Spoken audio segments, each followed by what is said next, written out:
Hello everyone, welcome to the Ranting Shop. It's me, Melissa. Today we're going to talk about the Never Ever Met, Season 1, Episode 3. And in this episode, it was different because some of their friends popped in and out of the house to talk to their friends and relay some information to them in regards to what was going on with their process. And we're going to talk about the couples in order of appearance. So firstly, we have Shay and Josh. They're going pretty strong. It's clear that they both find each other attractive, and they've been using the boom boom room so much so that we saw them wake up today in this episode in the boom boom room, and they frequent the boom boom room so often that Josh is even called Boom Boom, which to me is hilarious. Okay, then they talk about the baby, the 3-year-old that Josh had while he was supposedly in a relationship with Shay. Shay said she's gotten over it. She's even saying the baby is so cute. She's done with it. It's fine with her, and she's moved past it. He describes it as a situation where they were roommates and something happened and then she got pregnant. That doesn't give much detail, but it looks to me that that supposed roommate was probably the person he was really in a relationship with, and they had a child. That's what I think happened. And I think she was, at the time, probably just his pen pal, his friend that he would confide in and speak to off and on, but I don't think it was serious. So when they phrase it as had a baby on her, it makes it seem as if their relationship was serious and strong for 12 years. And I don't think that's the case at all. I think that they were probably just talking and it wasn't not that serious. And if it was, then she's already talked about the child and that she's over it. So I guess that's swept under the rug and that's fine. In regards to their relationship, they seem like the most solid couple out of everyone, and the ones that seem to be the most attracted to each other. Well, I will say that Aaron H and Diamond is a close second. Now, talking about Diamond and Aaron H, they decided to play the role of couple counselor in this particular episode. Firstly, their first project was Sienna and Brandon, who we know is a very contentious couple, particularly Sienna. Her communication style is trash, and I don't like that she tries to almost justify the way she speaks as, oh, that's just how she talks. No, there's a particular way you speak to somebody in order to convey the fact that you respect them, in order to convey the fact that you're open and you're listening, and to also convey the fact that you're not a combative individual. Just because I'm from New York doesn't mean I'm going to speak to my potential partner so disrespectfully. So in my opinion, I think she's excuse is complete BS. This has nothing to do with where she's from or that's just how she talks. Girl, please. So they talk about the fact that when she was being vulnerable with Brandon, he laughed. And he explained that it's not that he was laughing at her, it was just that the situation made him chuckle, like a nervous chuckle. It's never because of her trauma. And it seemed that she understood him more after that explanation. They also spoke about the fact that, she doesn't give him time to speak. She doesn't allow him any opportunity to properly explain his point of view on things, which is another reason why they're always in arguments. It's essentially that she's not even necessarily arguing with Brandon, she's arguing with what she thinks he means. So essentially she's arguing with herself, which is funny. And I think at that point the best thing to do is remove yourself from the situation, because someone that's arguing with themselves and their own opinions of what they believe to be true, no matter how much you try to clarify that that's not the case, they will never believe you. So you're fighting a losing battle. And the way Brandon communicates, he's soft spoken, he tries to speak calmly and tries to be as assertive as he can. But I think Sienna dominates and she takes over, and it becomes this fight between what she thinks Brandon means and what she thinks Brandon is saying versus how she's responding to that, which is crazy to me. So they spoke on the fact that Brandon confided in Millie about his situation with Sienna. Now, as I just said, and as we all see, Sienna is a very difficult person to speak to and communicate with, because from what we see, she doesn't really allow him to get his point across without cutting him off and assuming, oh, I know the rest of what he's gonna say. You don't know the rest of what he's gonna say. So how about you calm down, you be quiet, and you listen. It's not hard. It's not hard. I think her issue is that she's stuck on feeling as if somebody's trying to make a fool out of her, and she's trying to combat that narrative. So she's on the defensive. But that just speaks to her past trauma. And I haven't seen Brandon come at her in a way where she has to be so combative and defensive. So she has to work on that, as I said prior. She's not ready for any type of relationship, especially not one with Brandon. So they speak on, and I think another thing about it is the reason why she's so upset with the fact that Brandon decided to speak to Millie specifically, because I feel like if it was somebody else, she wouldn't be as mad or upset. But because she kind of secretly has this competitive thing with Millie, I think that Millie, according to what she said, is quite similar to Sienna in terms of temperament, and they call themselves alpha women. And so what I feel like it is a clash of the titans, where I don't think Millie likes Sienna very much, and I don't think Sienna likes Millie very much. And I feel as if Sienna feels like, how could my potential partner show the chink in my armor to my enemy, Millie, that she could use it against me and like potentially hurt me. So I feel like she takes it as if, like, why would you share that personal information with somebody that could kind of destroy me, so to speak.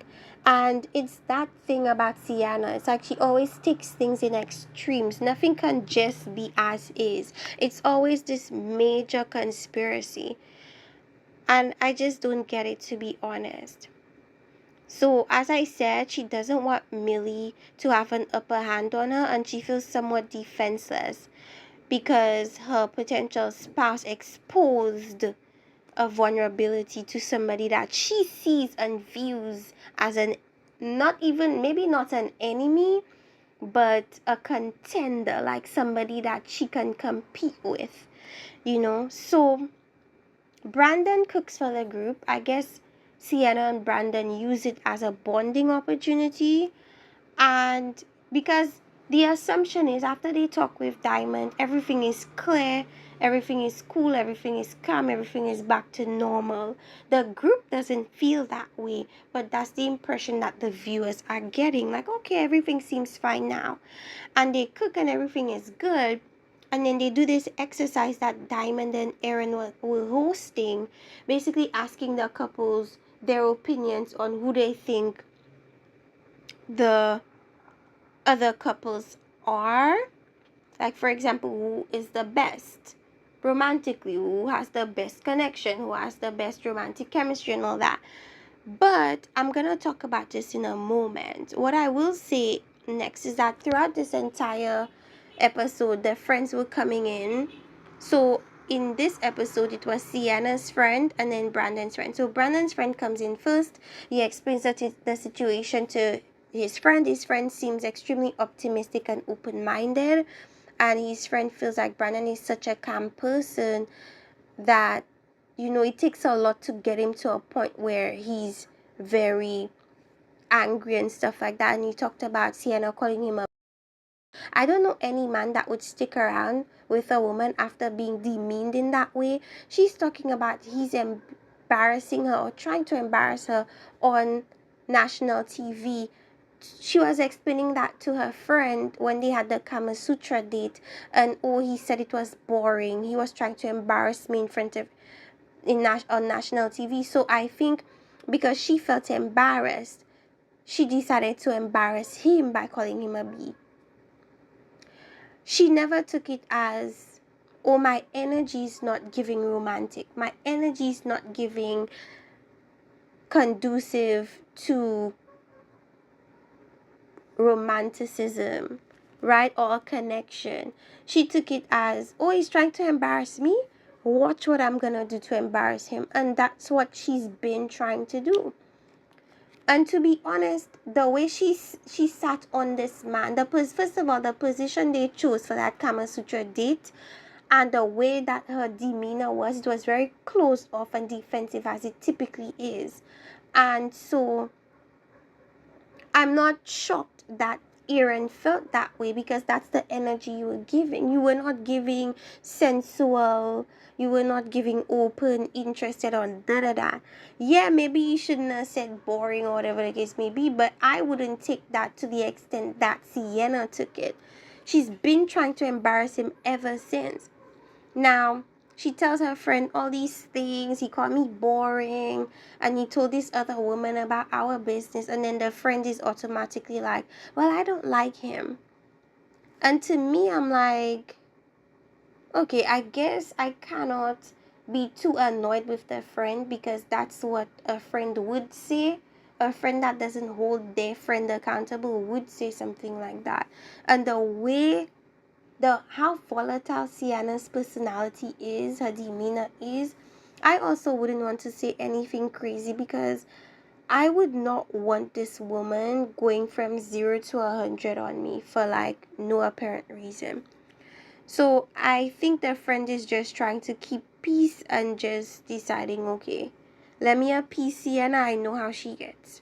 Now, as I said, she takes it to the gutter as usual.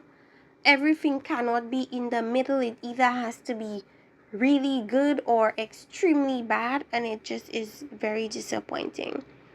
Now, he goes and speaks about the situation with the guys, and they're like, it's not looking too good. I wouldn't force this. They speak on the bed. So first of all, she's talking to Shay about the situation, and Shay seems to be her closest friend in the house, and Shay, of course, is on her side. Whatever she says is right, I guess. And he comes in and he's trying to talk to her and discuss certain things with her, and she comes again being defensive. Who did you tell? Not who did you tell, sorry, but what did you tell Millie? I don't want this, thing to be like a situation where she's above me and she knows more about my situation than I do about her. So tell me what she knows about me. And really and truly, you didn't say anything bad about her. You only just said that it's difficult to communicate with her sometimes, and you was looking for insight into how to communicate better with Sienna. But anyways, that went where it went. Brandon, she says that she thinks Brandon likes to hold grudges, and I'm like, girl, another stupid take. Just shut up. Because nothing you've said thus far has made any sense. Like, just say you're biased towards Sienna and leave it at that, because you've not made not one good take out of these people's relationship. So just shut up. They're discussing in their room together. Chris is telling him, just leave this alone. Josh is telling him, maybe just start on a new leaf. And I'm like, I agree with Chris. Leave this shit alone. This is like way too toxic at this point. It doesn't make sense to continue trying. She doesn't want to hear what you have to say. And it's just too much of a toxic situation. You're not a good match, period. Sometimes it's best to just leave good enough alone. Sometimes you try and try and try, and then you go to somebody for their opinion and they're still telling you to try. Sometimes, really and truly, it's best not to even ask people's opinions because you know about the situation more than these people do. Just do what's right for you. And he knows what's right for him. He's saying that essentially, yeah, it's probably best that they just let that be. So I'm expecting next episode for them to decide to leave the house as just a failed internet connection. Did you see Sienna come into the room, toss the flowers at his feet, and walk away? Yeah, the situation is done. Now, Diamond speaks to her daughter about Aaron. They've been talking for 5 years on the phone. She says he's just as sweet, just as nice. Everything is very similar to what she experienced with him online. And she mentioned to her daughter that he cried when he first met her, and she's like, cry baby. So she has this really close rapport with her child. And she mentioned, going into this and other relationships, that she's choosing to not be intimate with any of them because that's just how she chooses to move forward. And so, respecting that, they did go to the boom boom room, but instead of any type of crazy well, it was still crazy, but he was sucking on her toes, and I was like, oh my goodness, why did we have to see that? Why were we privy to this? Like, this just looked like it was too much for me personally.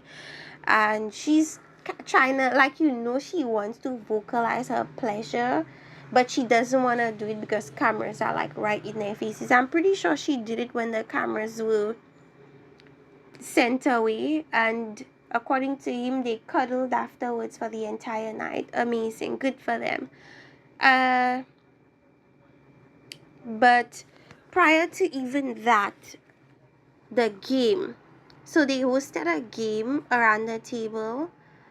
Basically, the game was trying to, as I said, determine what the group thinks about each of the couples.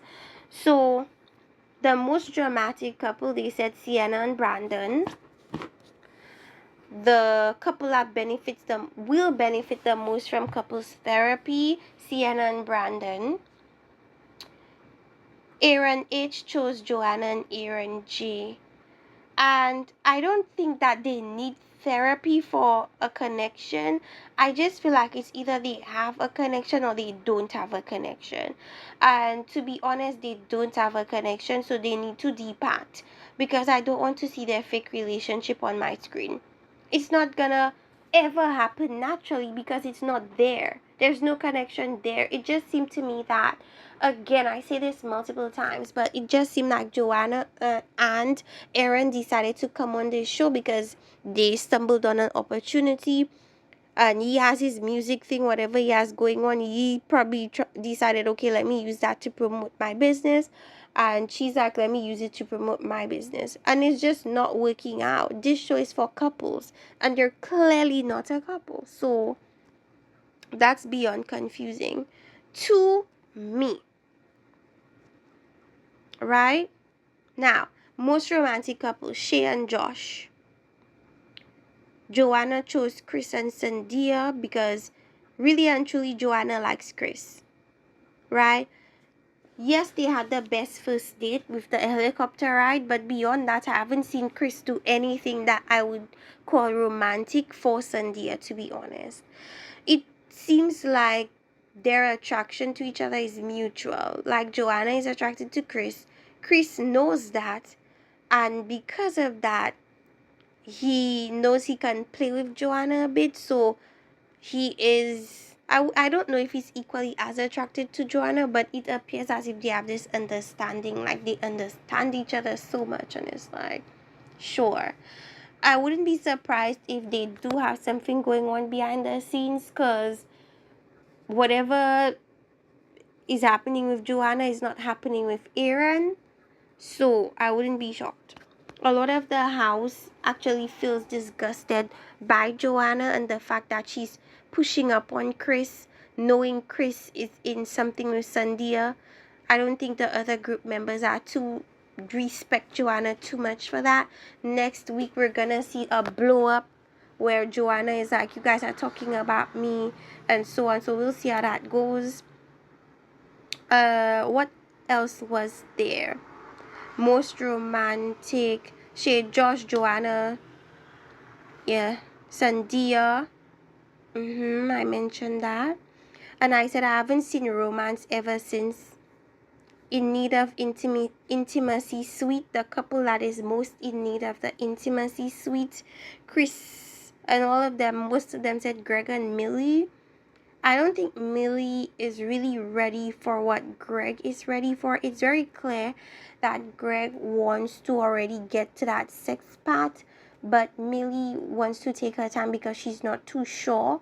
I think she really wants to be more familiar with Greg, and I just feel like Greg wants to just get to the sex as much as possible. It just makes me feel as if, although he's saying that he wants something long term with Millie, he's just saying that because he wants sex. And I feel like the moment he gets the sex that he wants, his demeanor is going to change towards Millie. That's my opinion. I could be wrong. I hope I'm wrong. But he's too heavily sex focused. And I also feel like he feels like sex is the answer to everything, because when it comes to the Greg and Sienna situation, he made a comment and said, if they go in the boom boom room and he shows her he's the boss, it's gonna be no more talking and no more this and no more that. Like, why would you introduce or feel as if sex in a toxic environment is gonna make anything better? It's actually probably gonna make Sienna worse, because now she feels even more vulnerable and she'll be even more sensitive to any little thing that Brandon does. So I don't think that that would have been a very good idea for him to have done. To be honest with you, yeah, that was the end of this episode. Let me know what you guys think in the comment section. Like, subscribe, let me know if I missed anything in the comment section, and we'll talk there. See you guys later. Like, subscribe again. Bye.